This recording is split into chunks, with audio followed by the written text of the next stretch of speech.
अमीना की पहली तरावीह की रात मदीना की शांत गलियों में चांदनी बिखरी थी। रमज़ान का मुकद्दस महीना था और छोटी अमीना आज पहली बार मस्जिद में तरावीह पढ़ने जा रही थी।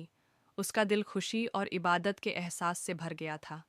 माँ ने जाते जाते उसके सिर पर प्यार से हाथ फेरा और कहा, बेटा, हर इबादत की बुनियाद नियत होती है। दिल में सच्ची मोहब्बत और अल्लाह के लिए खालिस इरादा रखना सबसे ज़रूरी है। अमीना ने मुस्कुराते हुए सिर हिलाया और माँ के साथ मस्जिद की तरफ बढ़ गई। मस्जिद की रोशनी, हवा में घुली तिलावत की मिठास और इबादत में डूबी औरतों को देखकर अमीना का दिल रोशन हो गया।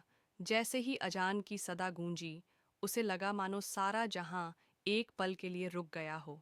ईशा की नमाज में माँ के साथ खड़ी अमीना ने पहली बार महसूस किया कि नमाज सिर्फ एक फ़र्ज नहीं, बल्कि अल्लाह से एक गहरी बातचीत है।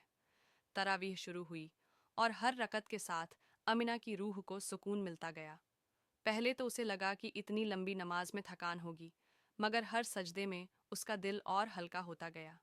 उसे महसूस हुआ कि इबादत बोझ नहीं, बल्कि सुकून का एहसास है। नमाज के बाद मस्जिद के आंगन में औरतों का हल्का फुल्का गुफ्तगू और खजूर की मिठास रमज़ान की बरकत को और बढ़ा रही थी।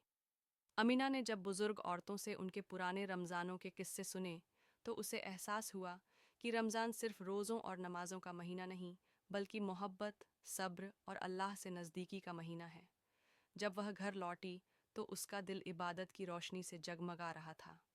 पहली तरावीह की ये रात उसके लिए सिर्फ एक इबादत नहीं, बल्कि ज़िंदगी भर का सबक बन गई थी। इबादत सिर्फ एक फ़र्ज़ नहीं, बल्कि अल्लाह से मोहब्बत का सबसे खूबसूरत ज़रिया है।